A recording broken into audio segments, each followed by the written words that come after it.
ลังประจำวันหัวข้อในมื้อนี้แมนให้ตาของทานเบิ่งที่พระเจ้าเท่านั้นให้พวกเขาร่วมใจกันอธิษฐานข้าได้พระเจ้าข้าน้อยสารภาพว่าลำดับความสำคัญของข้าน้อยมักถูกขับเคลื่อนโดยสิ่งที่คนอื่นคิดและบรรทัดฐานทางวัฒนธรรมขอช่วยให้ข้าน้อยมีสมาธิที่ชัดเจนหลายขึ้น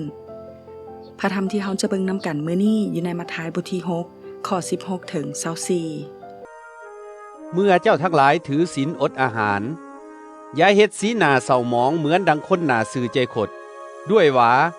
เขาเฮ็ดสีหน้าเศร้าหมองเพื่อให้คนทั้งหลายเห็นว่าพวกตนถือศีลอดอาหารเฮาบอกเจ้าทั้งหลายตามความจริงว่าพวกเขาได้รับบำเหน็จแล้วเมื่อเจ้าถือศีลอดอาหารนั้นจงล้างหน้าและหวีผมเพื่อบ่ให้คนอื่นฮู้ได้ว่าเจ้ากำลังถือศีลอดอาหารมีแต่พระบิดาของเจ้าผู้ที่อยู่ในที่ลับลี้ฮู้จักฝ่ายพระบิดาของเจ้าผู้ที่เห็นในที่ลับลี้ก็จะให้บำเหน็จแก่เจ้าอย่าทอดโฮมทรัพย์สมบัติไว้สำหรับตนเองในแผ่นดินโลกนี้ซึ่งเป็นบ่อนมอดและขี้เมียงกัดกินได้และโจรเจาะลักเอาได้แต่จงทอดโฮมทรัพย์สมบัติสำหรับตนไว้ในสวรรค์บ่อนที่มอดและขี้เมียงกัดกินบ่ได้และโจรเจาะลักเอาบ่ได้พอทรัพย์สมบัติของเจ้าอยู่ที่ใดใจของเจ้าก็อยู่ที่นั้นตาเป็นโคมไฟของห่างกายถ้าตาของเจ้าแจ้งเป็นปกติห่างกายทุกส่วนก็แจ้งดีแต่ถ้าตาของเจ้าบ่ดีห่างกายทุกส่วนก็จะอยู่ในความมืดดังนั้นถ้าความสว่างในตัวของเจ้ามืดไปความมืดนั้นก็จะหนาเท่าใดนอบ่ฮอนมีผู้ใดเป็นข้าสองเจ้าบ่าวสองนายได้คือเขาจะสั่งนายผู้นี้และไปหักนายผู้นั้นเขาจะสัตย์ซื่อต่อนายผู้นี้และหมิ่นประมาทนายผู้นั้นพวกเจ้าหับใส่พระเจ้าและเงินคำพร้อมกันก็บ่ได้มัทธิวบท6ข้อ22ตาเป็นโคมไฟของห่างกายถ้าตาของเจ้าแจ้งเป็นปกติดีห่างกายทุกส่วนก็แจ้งดีสำรวจและตึกตองตาเป็นโคมไฟของห่างกายเป็นคำอุปมาที่กระตุกใจเฮา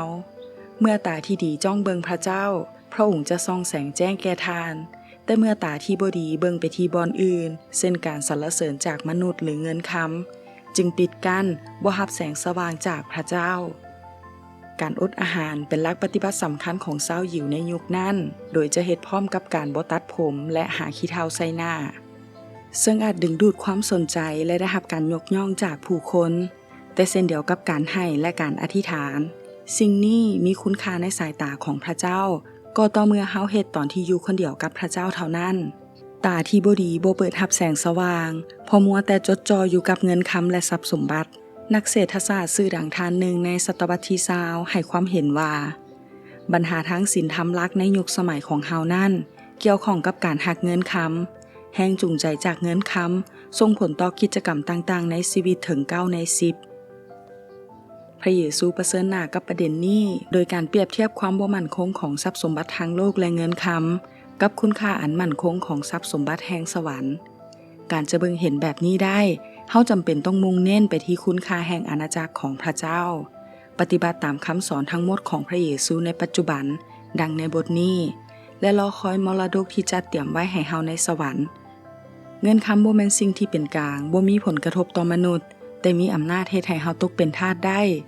พระเยซูเปรียบเทียบเจ้านายทั้งสองคือพระเจ้าและเงินคำโดยตั้งให้ทั้งสองเป็นศัตรูคู่แข่งกันเฮาเลือกได้ว่าเฮาจะรับใช้พระเจ้าด้วยความเต็มใจในทุกสิ่งที่เฮามีและเป็นหรือจะยอมให้เงินคำปกครองเฮาด้วยคำขวัญของมันที่ว่าหลายขึ้นอีกหลายขึ้นอีกเฮากำลังให้คุณค่ากับหยังตาเฮาปักเบิ่งอยู่ไสเฮาหลายคนมีสิทธิพิเศษที่ได้อยู่ในส่วนที่ร่ำรวยในโลกเฮาต้องเรียนรู้ที่จะปกครองเงินคำโดยบ่ถูกมันครอบงำและใช้มันให้ถูกวิธีเพื่ออาณาจักรของพระเจ้าตอบสนองท่านจะสำแดงให้เห็นได้แนวใดว่าเงินคำบ่มีอำนาจเหนือทานที่ผ่านมาท่านใจกว้างเท่าใด